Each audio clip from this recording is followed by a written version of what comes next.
Hello, my name is Jesse Meekum with another episode of The Jesse Meekum Show, and I'm here each week to obsess out loud about spending purposefully, saving aspirationally, and giving joyfully. It all comes down to just, thinking about your money in an entirely new way. And that means sometimes thinking about, what I've been thinking about. And that is, why is it that nobody has a savings problem? And I'm not talking about you weirdos, you few and far between, who just say, Jesse, I can't spend money. It gives me so much anxiety. That's actually a problem that we would fix, because you can't love spending if you can't spend without feeling some sense of impending doom. But today I want to talk about the vast majority of people that do not have a spending problem. They have a savings problem. And I wanted to dissect why. Why is it that we naturally have these spending problems and we don't really why don't we accidentally save too much, but why do we always accidentally spend too much? By the way, I hate the phrase too much, but you all know what I mean. Spending that is misaligned with what one really knows one wants, needs, desires. The inner you speaks and spending follows.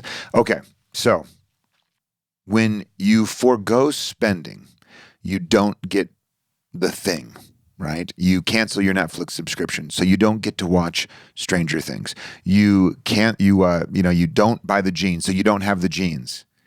The alternative is you have the money. And so you have kind of anything. When you spend, you get the new shirt, you get to go to a cool concert, you get to slurp up that milkshake with fresh peaches at this time of year.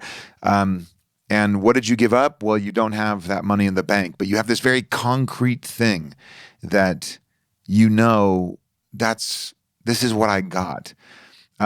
Maybe you won't be able to buy something down the road, but that's all this abstraction. So what you're getting is concrete. Maybe you're literally buying concrete, and that could be great. Who knows what you have planned? But it's that shirt you can wear today, right? Savings is the exact opposite. A lot of us think about savings in the context of not getting something. Most people. Now, if you have the YNAB mindset, you are not most people. But most people think of savings as just foregoing spending. So you cut back on eating out. You cancel that Netflix subscription. You no longer can watch Stranger Things. You don't get to keep up. You forego some cool new features or some cool option or whatever. You're passing over something concrete, perhaps the actual concrete. And what are you getting in return? More money, I guess. And that's not a fair fight. And that's why we have lost that fight since we were, way back in the day. We've always been losing that fight. So you're kind of asking yourself to care more about this number in the bank than you are about the thing that you are not buying. And just not a fair fight. So, how do you make it a fair fight? How do you do this to where saving and spending feel the same? One, let's acknowledge that saving is just future spending. All money can only ever be spent. So, saving is future spending. Yes, okay. But more concretely, and I'm just going to keep using that word in all kinds of different ways. When you give your savings dollars jobs, you make them concrete. So you aren't foregoing Netflix, foregoing those jeans, foregoing the shirt, foregoing the concert. Now, you are looking forward to that thing you're saving the money for which you will then spend the money.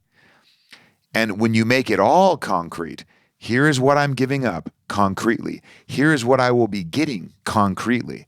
It's a fair fight. And then the only thing left to kind of duke it out, all the magic abilities are gone for the two characters, all of the extra armor, this is just fisticuffs, as they say. I think they say that. And what it comes down to is just this bare knuckle brawl between what you really want and, everything yelling at you, everything telling you what you should want. But it's this bare knuckle brawl between you, future you. Now you're brawling. I like it. I like this. I'm going to keep going with it. You're duking it out and you're figuring out, well, exactly what do I want? Do I want the thing now, spending, or do I want the thing later, saving to spend later, but saving? And we've made it a fair fight. Then we just get to duke it out and punch each other a few times. And by each other, I mean your future self and current self and all of that. And then at the end of the day, you shake hands, you kind of laugh it off and you're like, we're even better friends now. That's how fighting works, right?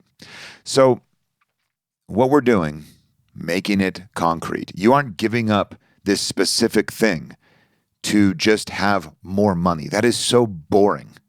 You are giving up this specific thing to have this specific thing. And test this on one of your kids if you have one. Test it on a niece or nephew. Hey, do you want this now or do you want this later? And watch their brain work.